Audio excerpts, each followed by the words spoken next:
Hello hello friends, good morning. Welcome to our channel RK study point.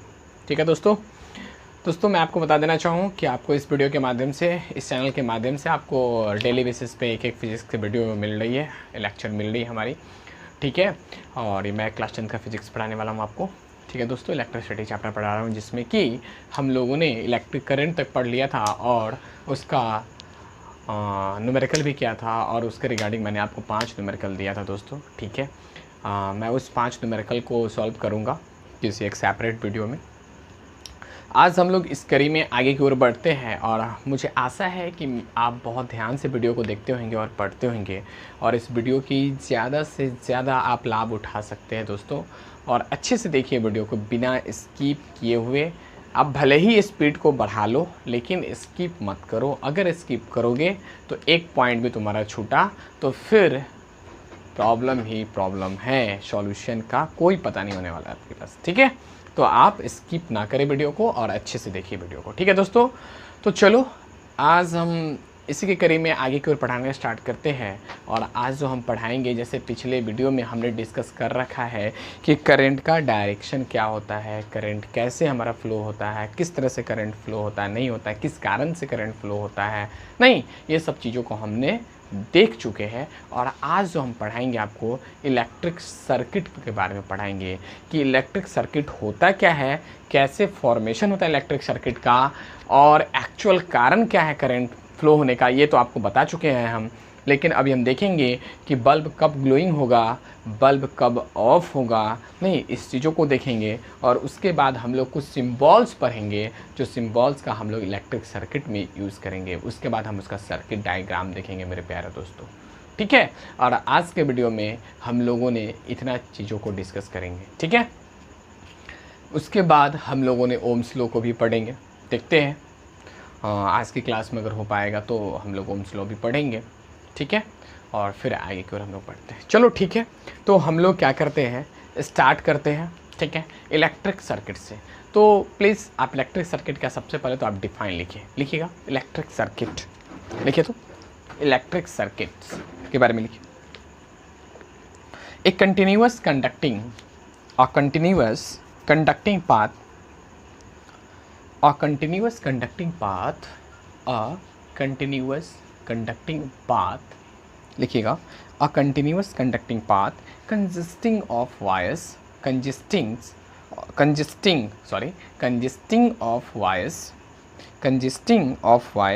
and other resistance and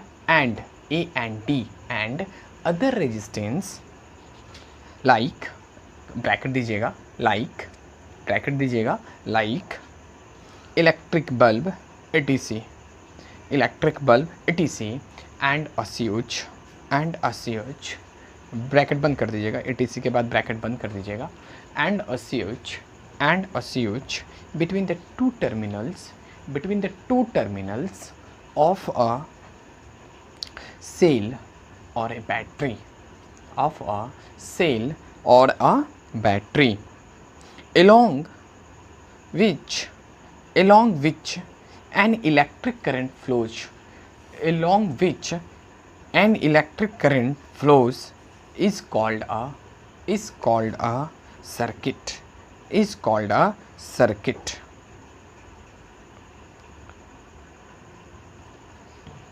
अब सुनिए, मान लो एक cell है मेरे प्यारे दोस्तों, तो करंट हमारा एक्चुअल फ्लो क्यों होता है, जब उसमें से इलेक्ट्रॉन फ्लो होगा।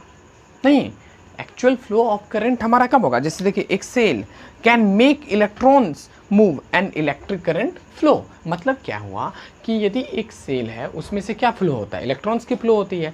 और आपको पता है कि इलेक्ट्रॉन्स का जो फ्लो होता है, इसका मतलब किसका फ्लो हो रहा है, चार्ज का फ्लो हो रहा है। नहीं, और चार्ज का फ्लो ही तुम्हारा क्या कहलाता है, करंट कहलाता है। करेक्ट ना, एक दूसरे से सब लिंकेज है ना।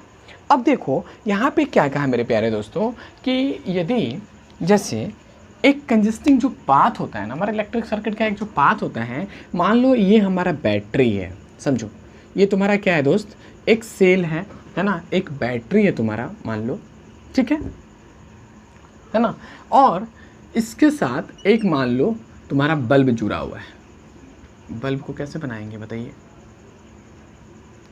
ठीक है, मान लो इस तरह से तुम्हारा, या फिर किस तरह से बनाओ बताओ जल्दी। आप बल्ब को इस तरह से भी बना सकते हैं, है ना, बल्ब को इस तरह से भी बना सकते हैं, ठीक है। और समझो इधर देखो, ये तुम्हारा मान लो बल्ब है, ठीक है, और ये तुम्हारा कॉपर वायर है, ठीक है, और इसके साथ मान लो फैन भी लगा हुआ है, कोई रेजिस्टेंस भी लगा हुआ है हमारा, नहीं इस तरह से कोई भी चीज़ लगा हुआ है, और मान लो कि एक तुम्हारा स्विच भी लगा हुआ है, ठीक है दोस्तों, ये तुम्हारा क्या है, स्विच, ठीक है, ठीक है।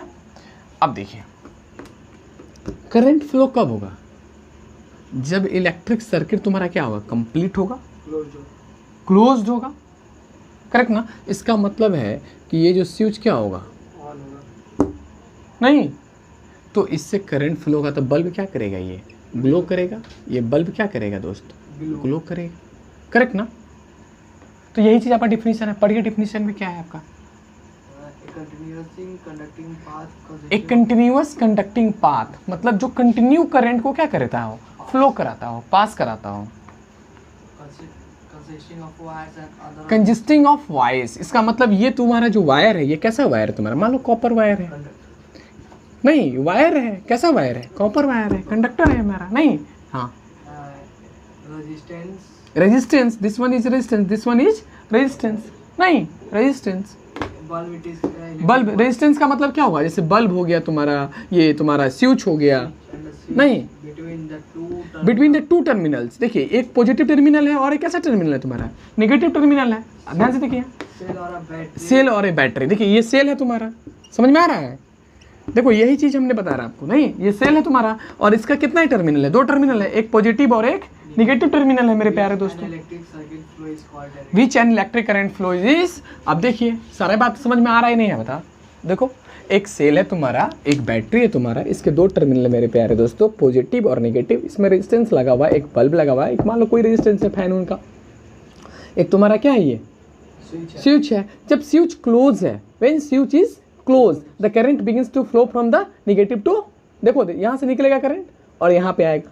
हम लोग कन्वेंशनल करंट की बातें करेंगे, हमने आपको पहले भी बता रखा कि एक्चुअल करंट ऑफ फ्लो क्यों होता है, फ्लो ऑफ इलेक्ट्रॉन्स के कारण, लेकिन हम लोग किसके बेसिस पे पढ़ेंगे पूरे चैप्टर को, कन्वेंशनल करंट पे। कन्वेंशनल करंट क्या होता है, पॉजिटिव से निकलना और नेगेटिव में जाना, तो पॉजिटिव से यहाँ करंट निकल रहा है कि नहीं निकल रहा, बताओ, नहीं, बात समझ आए, तो करंट का डायरेक्शन तो हमारा ये है, लेकिन इलेक्ट्रॉन्स का डायरेक्शन क्या है, नेगेटिव टू पॉजिटिव, करेक्ट ना। इसका मतलब करंट अगर इधर क्यों डायरेक्शन में बहेगा, तो इलेक्ट्रॉन्स अपोजिट डायरेक्शन में मेरा फ्लो होगा, बोलो। ये चीज हमने प्रीवियस वीडियो में बहुत अच्छे से बताया आपको दोस्तों, है ना, पूरा एक वीडियो ही है इस पे। चलिए देखिए, तो हमने क्या देखा कि जब स्विच क्लोज था तो हमारा बल्ब क्या हुआ, ग्लो हुआ, क्योंकि एक क्लोज्ड पाथ बना, इसी को हम लोग कहेंगे क्लोज्ड लूप बना। एक क्लोज्ड क्या बना, इसमें पाथ बन रहा है कि नहीं बना, बताइए, एक क्लोज्ड पाथ बना या नहीं बना, बताओ जल्दी, समझ में आ रहा है या नहीं। तो करंट तुम्हारा क्या हो गया, फ्लो हो गया।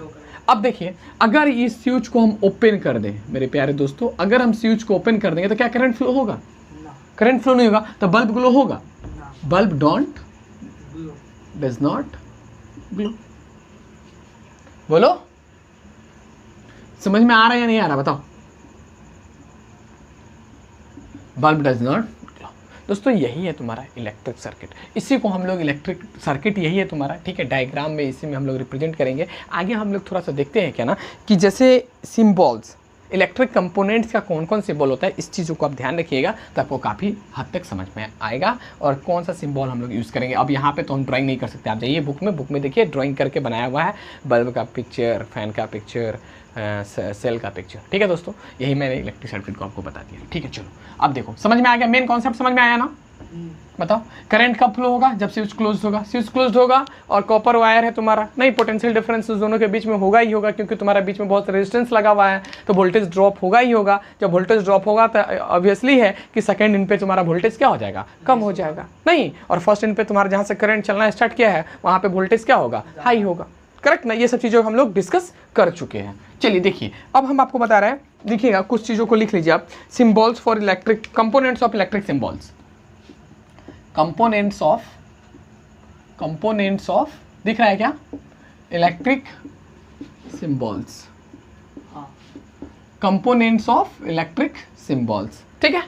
फर्स्ट वन इज सेल, देखिएगा दोस्तों यहाँ देखिए समझिए, सेल का सिंबल हम लोग कैसे यूज़ करेंगे बताइए, सेल का सिंबल हम लोग कैसा यूज़ करेंगे, तो मेरे प्यारे दोस्तों आप इस तरह से यूज़ करिए, बड़ा वाला पॉजिटिव और छोटा वाला नेगेटिव, ठीक है। और हम लोग जो सर्किट में यूज़ करेंगे सिंपल ऐसे बनाकर इस तरह से यूज़ करेंगे, सर्किट में, इलेक्ट्रिक सर्किट में जो यूज़ करेंगे मेरे प्यारे दोस्तों इस तरह से यूज़ करेंगे, ठीक है। और आप इस तरह से भी बना के यूज़ कर सकते हैं, ठीक है। अच्छा सुनो, ये तो एक सेल का बात हो, अगर ग्रुप ऑफ सेल लगाना होगा तब कैसे लगाएंगे, ग्रुप ऑफ सेल के लिए दिस वन, फिर यहाँ फिर बड़ा वाला फिर छोटा, तो प्लस माइनस, ये क्या होगा तुम्हारा ग्रुप ऑफ सेल्स, करेक्ट ना, बोलो। ये तुम्हारा क्या है, सिंबॉलिक इलेक्ट्रिक सिंबल्स का रिप्रेजेंट है, कंपोनेंट्स ऑफ इलेक्ट्रिक सिंबल्स। मतलब क्या है, इलेक्ट्रिक में जो जैसे फैन उन है तो इसका सिंबल्स क्या यूज होता है, रेजिस्टेंस का, क्या बल्ब तो हम नहीं बनाने वाले हैं, फैन तो नहीं बनाने वाले हैं ना हम लोग, समझ में आ रही है। दूसरा सेकंड वन लीजिए, सेल का हो गया रेजिस्टेंस, रेजिस्टेंस का हम लोग कैसे यूज करेंगे दोस्तों बताइए, इस तरह से देखिए, ये तुम्हारा क्या हो गया रेजिस्टेंस का, ठीक है। अब इसी में तीसरा वेरिएबल रेजिस्टेंस, वेरिएबल रेजिस्टेंस में क्या करेंगे बताइए, कैसे हम लोग इसको देखेंगे, देखिए समझिए, इधर देखिए, इस तरह का सिंबल, और इसमें अगर इस तरह से कर दे तो इसी को हम लोग क्या कहते हैं, वेरिएबल रेजिस्टेंस भी कहते हैं, ठीक है। और इसी को रियोस्टेट भी कहते हैं दोस्तों, मेरे प्यारे दोस्तों समझो, रियोस्टेट होता क्या है इसको हम लोग डिटेल पढ़ेंगे, रियोस्टेट भी इसी को कहते हैं, इसी का सिंबल है, ठीक है। ये तुम्हारा वेरिएबल रेजिस्टेंस हो गया। फोर्थ वन इज बेटा, फोर्थ वन इज, ये आपको याद कर जाना है कि हाँ ऐसा सिंबल होता है। फोर्थ वन इज बैटरी हो गया। कनेक्टिंग वायर तो आप देख ही रहे भाई, कनेक्टिंग वायर तो आप समझ ही रहे हैं क्या होता है, कनेक्टिंग वायर कैसा सिंबल होगा, सिंपल एक वायर है ना। Fifth one is connecting wire हो गया। वायर पॉइंट हो गया। वायर पॉइंट का मतलब क्या है बताओ, वायर पॉइंट का मतलब क्या है समझो, देखो मान लो ये एक वायर है, तो यहाँ से अगर कोई चीज़ निकाल देते, ये तुम्हारा क्या हो गया, वायर पॉइंट हो गया, ये क्या हो गया तुम्हारा वायर पॉइंट हो, करेक्ट ना। अब देखिए 6-1, देखिए सारा चीज़ लिख लीजिए आप, ध्यान रहेगा आपको। Wires crossing without contact, wire crossing without contact, देखिए यहाँ वायर क्रॉसिंग, ये बहुत इंपॉर्टेंट है, wire crossing without contact, without contact. देखिए समझिए, देखिए कुछ लोग क्या होते हैं कि जैसे कि अगर हम लोग इस तरह से बनाए हुए, ठीक है, वायर जा रहा है तुम्हारा, ठीक है, अगर मान लो यहाँ से अगर निकालना है, और इसको अगर कितने बच्चे क्या करेंगे, यहाँ से इस तरह से निकाल कर फिर इस तरह से बनाएंगे, तो इसका मतलब क्या हुआ कि इससे ये लिंक है, मतलब यहाँ पे करंट जाने के बाद हो सकता है कि यहाँ जाएगा और ऊपर जाएगा, 3 पाथ हो जाएगा करंट का फ्लो का, समझ रहे हैं, 3 पाथ हो जाएगा। लेकिन दोस्तों इसका, और यदि हम इस तरह से इसको रिप्रेजेंट करें, इस तरह से अगर रिप्रेजेंट करें, तो इसका मतलब होता है कि ये वायर का इस वायर से कोई कनेक्शन नहीं है। समझ रहे बात को, मतलब कि ये जो जैसे, मतलब कैसे, क्या कहने का मतलब क्या है, जैसे ये तार गया, देखिए समझिए, ये तार गया, देखो यहाँ देखो समझो, मान लो ये तार है, नहीं ये तार है, ये तार गया, ठीक है। अगर हमको इसके बीच से होकर अगर तार ले जाना है ना, तो हम क्या करेंगे बताइए, एक तार तो ऐसा है, ठीक है, इस तरह से एक तार है। अब मान लो कि अगर हमको इस तरह से एक तार और ले जाना है, नहीं, तो अगर हम इसको इस तरह से अगर नहीं करेंगे, इसका मतलब क्या है कि इस तार को ये तार टच करते हुए जा रही है। लेकिन यदि हम इस तरह का सिंबल के साथ यूज़ करेंगे, तो इसका मतलब क्या है, ये जो तार जो पहले से जा चुकी है वो उसको ओवरलैप करके जा रही है, ना कि उसे टच करते हुए जा रही है, करेक्ट ना। तो कहने का मेरा मतलब है कि वायर क्रॉसिंग विदाउट कॉन्टैक्ट, इसको हम लोग इस तरह से दर्शा सकते हैं। देखिएगा, मान लिया जाए कि एक तुम्हारा क्या है, वायर है, ठीक है, और विदाउट कॉन्टैक्ट अगर करना है आपको, तो आपको किस तरह से दर्शाना होगा, इस तरह से, नहीं, विदाउट कॉन्टैक्ट के लिए इस तरह से आप यूज़ करेंगे। 7th वन इज, तो ये तुम्हारा क्या हो गया दोस्तों, रेजिस्टेंस का हमने बता रखा है आपको, तो वही फिक्स रेजिस्टेंस भी हो गया, वही तुम्हारा रजिस्टर भी हो गया, आपको पहले बता चुके हैं, रेजिस्टेंस और रजिस्टर सब सेम है। चलिए अब देखिएगा, ओपन स्विच, क्लोज स्विच, अभी हम आपको दिखा दिए। ओपन स्विच क्या हो गया, open switch, this one is open switch और this one is close switch, नहीं, ये तुम्हारा कैसा स्विच हो गया, ओपन, और ये तुम्हारा क्या हो गया, क्लोज स्विच। अभी हम आपको दिखाया भी है इस तरह से, नहीं दिखाया ना, ओपन स्विच, और ये क्या हो गया, क्लोज, सॉरी स्विच बना लो, जैसे इसको अगर मान लो इस तरह से मिलाओगे तो यहाँ पे तो एक पॉइंट बने, क्लोज से छोड़ो। चलिए नेक्स्ट वन, इलेक्ट्रिक बल्ब। अच्छा, इलेक्ट्रिक बल्ब का सिंबल है ऐसा, देखो हम बनाए भी थे, मिटा दिए थे। देखिए इलेक्ट्रिक बल्ब, आप लोग इससे पहले जो बनाए थे हम, सॉरी अरे यार, इलेक्ट्रिक बल्ब, ठीक है, उसमें आप इलेक्ट्रिक बल्ब इस तरह से बना लीजिए, उसी में इसको ऐसे से कर दीजिएगा तो ग्लो करने लगेगा, एक में नहीं ग्लो करवाइएगा, ठीक है। तो कैसे बना लीजिए, इलेक्ट्रिक बल्ब हो गया। चलो अब आमीटर वोल्टमीटर तो आपको पता है, आमीटर वोल्टमीटर के लिए हमने आपको बता भी रखा है, आमीटर वोल्टमीटर को हमने आपको बताया भी था। आमीटर का क्या काम होता है, जल्दी बताओ, आमीटर का काम क्या होता है, बोलो। इलेक्ट्रिक करंट को मापना। ये किस तरह का अति में रहता है, संयोजन कैसा होता है इसका, संयोजन कैसा होता है, मतलब कि ये किस तरह से जुड़ा होता है इलेक्ट्रिक सर्किट में, सीरीज में, ठीक है। इसका रेजिस्टेंस क्या होता है, लो होता है। वेरी गुड, करेक्ट ना, समझ में आ रहा है। चलो अब देखिए, समझिए यहाँ क्या बता रहे थे, आमीटर। हाँ, तो आमीटर को हम लोग सिंपल ऐसे रिप्रेजेंट करते थे, वोल्टमीटर के लिए दिस वन, ठीक है। हम आपको ये सब चीज़ों को बता रखे आप, ठीक है। आमीटर हो गया, वोल्टमीटर हो गया। वोल्टमीटर का क्यों यूज़ करते हैं हम लोग, वोल्टेज मापने में। इलेक्ट्रिक सर्किट में कैसे जुड़ा हुआ रहता है, पैरेलली। इसका रेजिस्टेंस क्या होता है, हाई होता है, वाई। इस सब चीज़ का हम आपका क्या कर रखे हैं बताओ, ये सब चीज़ को कहा हम आपको जवाब दे चुके हैं मेरे प्यारे दोस्तों, ठीक है। आप जाइए प्रीवियस वीडियो में आप देखिए ढंग से, ठीक है। तो ये तुम्हारा 2 टॉपिक था, ठीक है। सर्किट डायग्राम आपको समझ में आ ही गया है, हम आपको बता चुके हैं इससे पहले, ठीक है। वही चीज़ें हैं। अब देखो समझो चीज़ों को। अब तुमको पढ़ना है ओम्स लॉ, ठीक है। क्या पढ़ना है तुमको, ओम्स लॉ, ठीक है। अब सुनिए, एक बात मेरा सुनिएगा ध्यान से, और मैं आपको ओम्स लॉ पढ़ाऊंगा, ठीक है दोस्तों। तो चलो अब हम लोग क्या पढ़ने वाले हैं, ओम्स लॉ। ओम्स लॉ होता है क्या, देखिए सिंपल, ओम्स लॉ बहुत इजी है, समझिएगा। अच्छा सुनो, इधर देखो, सर्किट बनाओ, चलो सर्किट बनाओ, सबसे पहले सर्किट बनाओ। ये तुम्हारा क्या है, ये क्या है बोलो, बैटरी, बैटरी, करेक्ट ना। ये तुम्हारा क्या है, रेजिस्टेंस। कैसा रेजिस्टेंस है ये, फिक्स रेजिस्टेंस। इसी को हम लोग क्या कहते हैं, फिक्स्ड रेजिस्टेंस, ध्यान रखिए। इसी को हम लोग क्या कहेंगे, रजिस्टर, करेक्ट। अगर हम इस तरह से कर देंगे तो क्या आ जाएगा, वेरिएबल रेजिस्टेंस, जिसको हम लोग क्या कहते हैं, रियोस्टेट भी कहेंगे, ठीक है। होता क्या है, ये सब चीज़ आप आगे पढ़िएगा, बहुत अभी पढ़ना है आपको। देखिए रेजिस्टेंस हो गया। अब सुनिएगा, यहाँ पे कोई लोड लगा दो, चलो ये सब कुछ, इतना को छोड़ो, इतना चीज़ को छोड़ो। सुनो, एक रेजिस्टेंस लगाओ, सिंपल एक सर्किट तैयार करो। अच्छा हाँ, इसमें आप क्या लगा सकते हैं, स्विच भी लगा दीजिए, स्विच लगा दीजिए, क्या ठीक है। देखिए अब हम आपको क्या बताने जा रहे हैं, सो ध्यान से समझिएगा पहले, ठीक है। अब सुनिएगा, देखिए सुनिए, स्विच को हम लोग कैसा रखेंगे, क्लोज्ड, ठीक।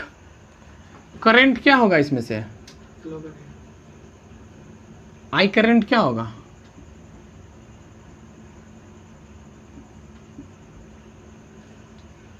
बोलो, फ्लो करेगा। अच्छा सुनो, एक बात और सुनो, अब हमको बताओ, 20 वोल्ट का बैटरी है,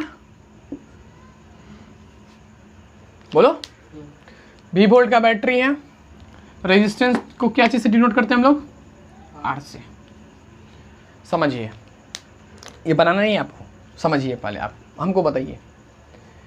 करंट इसमें से फ्लो होगा, इसका मतलब क्या है,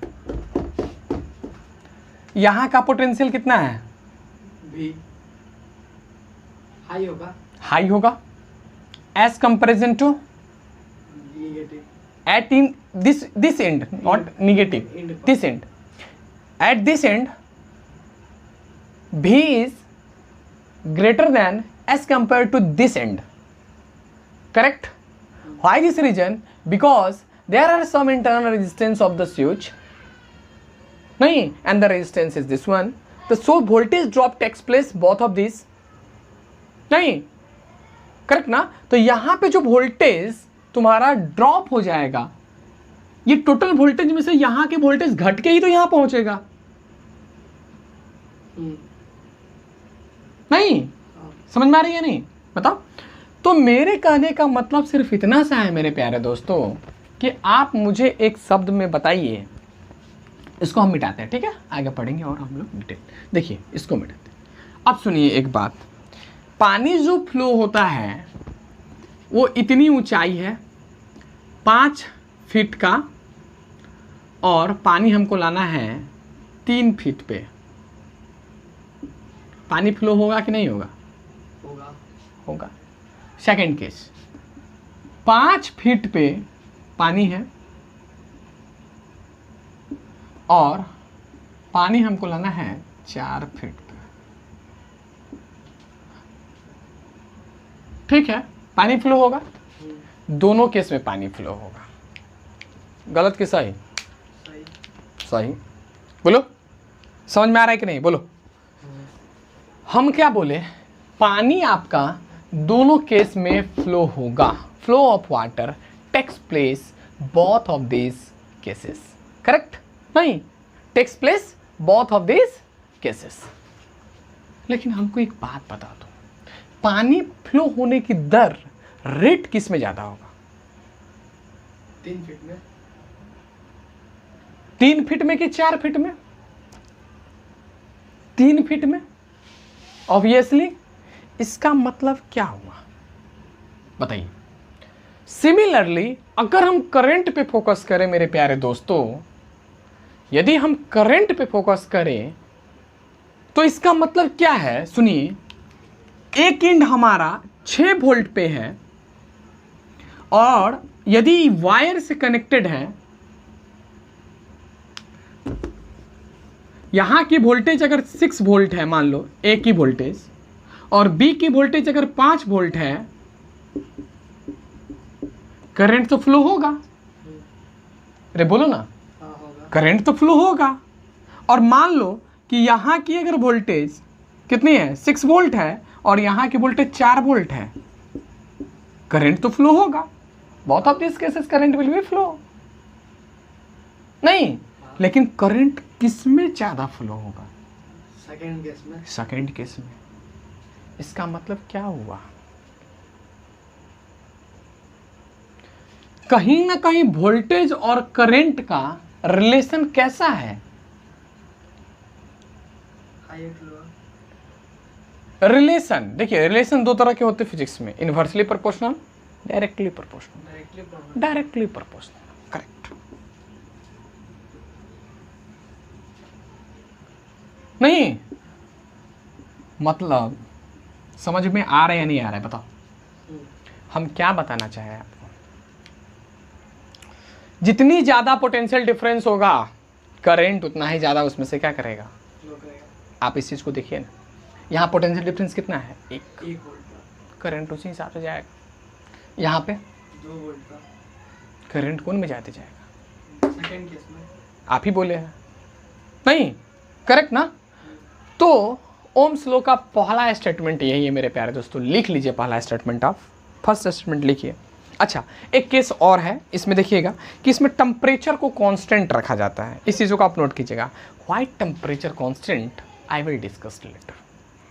करेक्ट, कि टेम्परेचर को कांस्टेंट क्यों रखा जाता है ना? When we discussed about the effects of resistance, effect जब पढ़ाएंगे ना उस टाइम हम आपको बताएंगे। हीटिंग इफेक्ट जब पढ़ाएंगे तो उस टाइम आपको पढ़ाएंगे कि टेम्परेचर का कैसे फ़र्क पड़ता है, कंडक्टर पे क्या फ़र्क पड़ता है, इंसुलेटर पे क्या पड़ता है, और सेमी कंडक्टर पे क्या पड़ता है। सेमी कंडक्टर आपको पढ़ना नहीं है, कंडक्टर और इंसुलेटर पे क्या फ़र्क पड़ता है। इसलिए कंडक्टर को टेम्परेचर को कांस्टेंट रखा जाता है। यदि टेम्परेचर कांस्टेंट नहीं होगा तो ये लॉ फॉलो नहीं होगा। ये लॉ तब लगेगा जब इसमें टेम्परेचर क्या होगा? कांस्टेंट होगा। By this reason, because we know that the current flows through the conductor, or conductor is directly dependent upon the temperature. When we increasing the temperature or decreasing the temperature, the conductor की conductivity change होगी। नहीं, तो current flow obviously क्या होगा, hamper होगा। नहीं, तो इसलिए हम लोग इसमें एक पॉइंट को लिख के चलते हैं क्या, एट कांस्टेंट टेम्परेचर। करेक्ट ना, लिखिएगा ओम्स लॉ का फॉर्मूला लिखिए।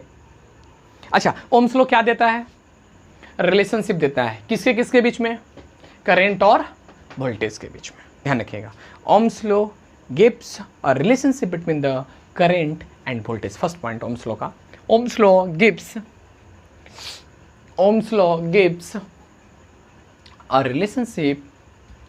a relationship Ohm's law gives a relationship between current and potential difference। चलिए नेक्स्ट पॉइंट से लिखिएगा, according to Ohm's law. First point लिखिए, एट कांस्टेंट टेम्परेचर, मेरे प्यारे दोस्तों, एट कांस्टेंट टेम्परेचर लिखिए, at constant temperature the current flowing through a conductor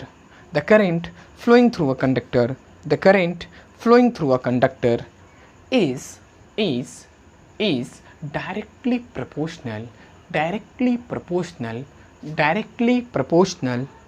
directly proportional to the potential difference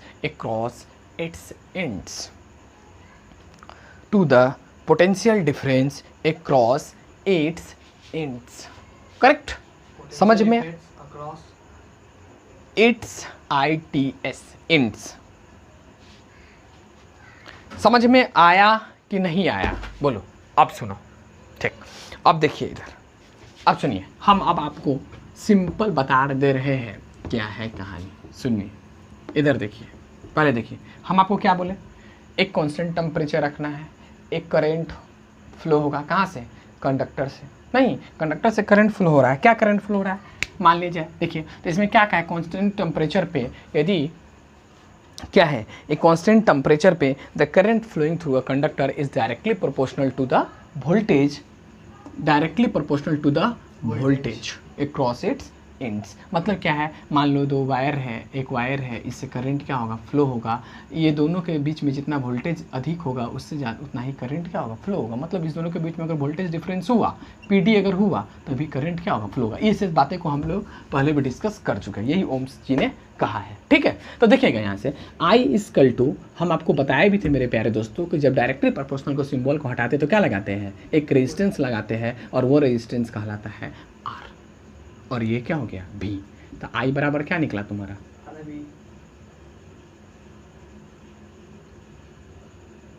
एक minute, I is directly proportional to V। ठीक है, अब सुनिएगा, इसको हम लोग लिख सकते हैं ना, V is directly proportional to I। नहीं, तो आप यहाँ से क्या करिएगा, डायरेक्टली प्रोपोर्शनल को सिंबल को हटाइएगा तो क्या लिखिएगा, R I। Correct, where R is resistance, R क्या है तुम्हारा, रेजिस्टेंस है, और R क्या है तुम्हारा, R इज कांस्टेंट। कांस्टेंट का मतलब क्या होता है बताइए तो, जल्दी से एक पॉइंट में जल्दी बताइए तो, आप बोलिए जल्दी। कांस्टेंट का मतलब क्या होता है, इसका वैल्यू चेंज होगा नहीं, आर का वैल्यू कभी चेंज नहीं होगा। यहाँ पे ये चीज़ हम लोग लिख सकते हैं। देखिएगा, I is directly proportional to V, तो it can be written as ना, V is directly proportional to I। नहीं, इसको हम इस तरह से भी लिख सकते हैं, तो V इक्वल टू क्या हो गया, RI हो गया। तो R क्या है तुम्हारा, रेजिस्टेंस है, जो R क्या है, कांस्टेंट है, यही तुम्हारा क्या है, V इक्वल टू IR भी इसको लिखा जा सकता है। यही तुम्हारा ओम्स लॉ का स्टेटमेंट है। करेक्ट, यहाँ से अगर करंट निकालना हो तो I बराबर क्या कर सकते हैं आप, V बाई R, और यदि R निकालना हो तो आप क्या कर सकते हैं, V बाई I। दिख रहा है क्या, बोलो, ठीक है। चलिए, तो ये हमारा फार्मूला निकला क्या चीज़ का, ओम्स लॉ का। अब दोस्तों मैं आपको बता दूं रेजिस्टेंस होता क्या है। तो मोटा मोटी बात ध्यान में रखिएगा कि रेजिस्टेंस एक ऐसा प्राणी है जो करंट को फ्लो करने में क्या करता है, वो बाधा उत्पन्न करता है। मतलब करंट फ्लो होगा लेकिन उसमें वो क्या करेगा, रेस्ट्रिक्शन पैदा करेगा, हैम्पर पैदा करेगा, वह करंट को फ्लो होने नहीं देता है। कहाँ से, सर्किट से। करेक्ट ना। और हम लोग डिटेल बात करेंगे कल रेजिस्टेंस के बारे में अच्छे से, ठीक है। तो आज के वीडियो में हम लोग इतना ही रखें क्या, बताओ। मैंने आपको पढ़ाया इलेक्ट्रिक सर्किट के बारे में दोस्तों, और ओम्स लॉ का थोड़ा सा ओवरव्यू दिया। कल मैं इसका ग्राफ पढ़ाऊंगा, एक्सपेरिमेंट बता दूंगा, और ग्राफ बताने के बाद न्यूमेरिकल करेंगे। तो कल की क्लास आप मिस ना करें मेरे प्यारे दोस्तों, ठीक है। तो आज के वीडियो में क्या हम लोग इतना ही रखें क्या, बोलो, ठीक है। समझ में आ रहा है कि नहीं, बताओ। पूरी समझ में आ रहा है ना फिजिक्स, अच्छे से मजे में समझ में आने वाला है, ठीक है। आप आराम से पढ़ते रहिए, जिस तरह से मैं पढ़ा रहा हूँ आपके सिलेबस कंप्लीट हो जाएंगी, आप सिलेबस की चिंता ना करें, ठीक है मेरे प्यारे दोस्तों। चलो ठीक है, बाय, टेक केयर।